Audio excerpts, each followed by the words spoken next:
થાનગઢમાં મગફળીના ગોડાઉનમાં લાગેલી આગ મુગે રાજીવ કરપલાની પ્રેસ કોન્ફરન્સ। થાનગઢમાં જે ગોડાઉનમાં આગ લાગી એ ગોડાઉનમાં સીસી કેમેરા અને ફાયર સેફટીના સાધનો નહીં હોવા છતાં ગોડાઉનનો ઉપયોગ કરવાની મંજૂરી આપી।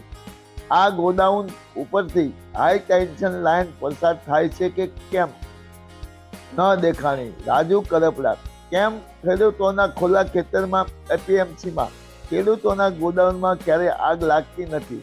ટેકાના ભાવે ખરીદાયેલી મગફળીના ગોડાઉનમાં જ કેમ આગ લાગે છે? ગુજકો માર્શલ દ્વારા જે મંડળીઓ દ્વારા કામ આપવામાં આવ્યું એમાં 20 મંડળીઓ દ્વારા 56,148,6 બોરીની કુલ 19,21 મેટ્રિક ટન મગફળી થાનગઢ જુદા જુદા ગોડાઉનમાં સ્ટોક રાખવામાં આવ્યો હતો। માયાજાર ન્યૂઝ ચેનલ જયેશ ચવાણ। કૌભાંડ સામે આવ્યું છે। ગઈકાલે 5 માર્ચના રોજ અહીંયા થાનગઢ ખાતે જે એફસીઆઈના ગોડાઉનો છે, એફસીઆઈના ગોડાઉનની અંદર જે મગફળી ટેકાના ભાવે ખરીદેલી હતી એમાં આગ લાગી છે। જ્યારે મગફળીના ગોડાઉનો પર આગ લાગે ત્યારે ઘણા બધા સવાલો અને શંકાઓ ઊભી થાય, જેના ભાગરૂપે અમે કંઈક વિગતો મેળવવાના પ્રયત્ન કર્યા અને આજે અમે થાનગઢ મુકામે સ્થળ તપાસ કરી અને અમુક વિગતો મેળવી। તો ઘણી બધી વિગતો શંકાઓ ઉપજાવે એવી છે કે ખરેખર ભૂતકાળમાં જે મગફળીમાં આગ લાગી હતી એવી જ રીતે આગ લાગી છે, ખરેખર આગ લાગી છે કે લગાડવામાં આવી છે? આ ઘણા બધા સવાલો છે। મહત્વની વાત એ છે કે અહીંયા થાનગઢની અંદર જે ગોડાઉનોની અંદર મગફળી ટેકાના ભાવે ખરીદેલી સ્ટોક કર્યો છે, આ મગફળી ક્યાંથી આવી છે? તો આ મગફળી દૂર દૂર દ્વારકાથી આવી છે, જામનગરથી આવી છે, અમરેલી, જુનાગઢ અને રાજકોટ એમ ટોટલ 5 જગ્યાએથી નાફેડ દ્વારા ગુજકો માસોલને કામ આપવામાં આવ્યું। ગુજકો માસોલે અલગ અલગ સૌરાષ્ટ્રના જિલ્લાઓમાં અલગ અલગ મંડળીઓને કામ આપ્યું અને આ મંડળીઓ દ્વારા જે મગફળી ખરીદવામાં આવી, આ મગફળી અહીંયા 250, 300, 350 કિલોમીટર દૂર થાનગઢ આવી અને સ્ટોક કરવામાં આવી। આ જ કંઈક પ્રશ્ન અને સવાલો ઊભા કરે છે। ખરેખર ક્યાંક ને ક્યાંક શંકા એવી જાય છે કે છેક દ્વારકાથી લઈ અને થાનગઢ શા માટે સ્ટોક કરવામાં આવ્યો? છેક જામનગર અને અમરેલીથી થાનગઢમાં શા માટે સ્ટોક કરવામાં આવેલો?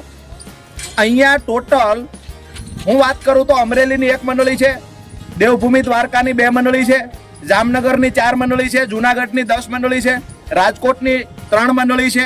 ટોટલ 20 મંડળીઓ સૌરાષ્ટ્રના જિલ્લાઓની 20 મંડળીઓની અંદરથી 19,562 મેટ્રિક ટન મગફળી થાનગઢના અલગ અલગ ગોડાઉનમાં સ્ટોક કરવામાં આવ્યો, જેમાં 5,61,486 મગફળીની બેગ થાનગઢની અંદર સ્ટોક કરવામાં આવ્યો, જે મગફળી 250-300 કિલોમીટર દૂરથી લાવવામાં આવી। બીજી મહત્વની વાત એ છે, એક તો સવાલ એ છે કે 300-250 કિલોમીટરથી 350 કિલોમીટર દૂરથી થાનગઢ શા માટે પસંદ કરવામાં આવ્યું? એનાથી આગળ બીજી વાત કે અહીંયા જે ગોડાઉનો હતા, આ ગોડાઉનની અંદર નથી સીસીટીવી કેમેરા કે આ ગોડાઉનની અંદર નથી ફાયર સેફટીના કોઈ સાધનો। તો ખરેખર CWCના અધિકારીઓની જવાબદારી ફિક્સ થતી, આ અધિકારીઓ શું કરતા હતા? કોને મંજૂરી આપી? નિયમ મુજબ સીસીટીવી કેમેરા હોવા જોઈએ, તો કોને મંજૂરી આપી અહીંયા સ્ટોક કરવા માટેથી?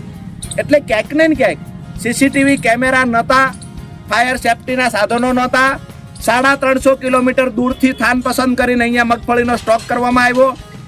એનાથી પણ હજુ શંકા ઉપજાવે એવી વાત છે કે હાઈ ટેન્શન લાઈન જ્યાંથી પસાર થાય છે એની નીચે ગોડાઉનની મંજૂરી જ ના મળે, તો હાઈ ટેન્શન લાઈનની નીચે ગોડાઉન કોને બનાવ્યું? અમને લાગે છે કે આ ગોડાઉન જ નિયમોની વિરુદ્ધ બનેલું છે। ક્યાંક ને ક્યાંક આ ગોડાઉનને જાણી જોઈ અને પસંદ કરવામાં આવ્યું હોય આવું અમને લાગે છે। એની સાથે જે ખેડૂતોએ વારંવાર આક્ષેપો કર્યા છે કે સૌરાષ્ટ્રની અંદર રાજસ્થાનમાં જે સસ્તા ભાવે મગફળી મળતી હતી, આ મગફળી લાવી અને ટેકાના ભાવે બોગસ રજીસ્ટ્રેશનો ખેડૂતોના કરાવીને ઘુસાડવામાં આવી છે।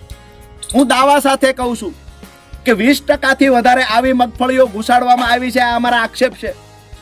જો ખરેખર પ્રમાણિકતા હોય તો અમે નમ્ર વિનંતી તંત્રને, ગુજકો માસોલને કરીએ છીએ, તમે જે મંડળીઓને કામ આપ્યું છે એ મંડળીઓએ ક્યાંક ને ક્યાંક આવા કામ કર્યા હોય, આવી ખેડૂતોના વારંવાર આક્ષેપો થયા છે। જે રાજસ્થાનમાં મગફળી મળતી એ 17,000ની ખાંડી મળતી હતી, અહીંયા પહોંચતી થતી 17,000। જ્યારે ટેકાના ભાવે વેચાણ કરવા જાઓ તો 27,000 રૂપિયા એટલે કે પ્રતિ મણે 500 રૂપિયાનો ભાવ ફેર મળતો હતો. 50 કરોડ કરતા વધારે રૂપિયાની આવી મગફળી ઘુસાડી હોય આવી ખેડૂતોમાં ચર્ચા છે. તો ક્યાંક ને ક્યાંક જે જુદા જુદા ગોડાઉનો છે આ ગોડાઉનોની અંદર તપાસ થવી જોઈએ. ખરેખર ખેડૂતોની મગફળી ગુજરાતના ખેડૂતોની છે કે રાજસ્થાનના ખેડૂતોની છે? જો તંત્રમાં પ્રામાણિકતા હોય, ગુજકો માસોલ જો ખરેખર સાચી તપાસ કરવા ઈચ્છતું હોય તો તમામ ગોડાઉનોની તપાસ કરવામાં આવે. એની સાથે સાથે જે આ દૂરથી મગફળી લાવ્યા છે અહીંયા પણ અમને જાણવા મળ્યું કે 3 દિવસ પહેલા જ ગોડાઉન મેનેજર જે હતો એ 3 દિવસ પહેલા જે મૂળ મેનેજર હતો એની બદલી થઈ રજા ઉપર ગયો. અચાનક કોઈ મેનેજર આવે છે, એ મેનેજર આવતાની સાથે બીજા દિવસ આગ લાગે છે. આજુબાજુના વિસ્તારમાં જ્યારે અમે રહીશોને પૂછ્યું ત્યારે જાણવા મળ્યું કે અહીંયા ઘણી વખત રાત્રે પણ વાહનો આવતા હતા. તો આ વાહનો કોના હતા? કોણ આવતું હતું રાત્રે? ઘણા બધા સવાલોની વચ્ચે ક્યાંક ને ક્યાંક અમારું સ્પષ્ટ માનવું છે કે મગફળી ખેડૂતોના ખેતરમાં હોય ક્યારેય આગ લાગતી નથી. મગફળીની એપીએમસીમાં આગ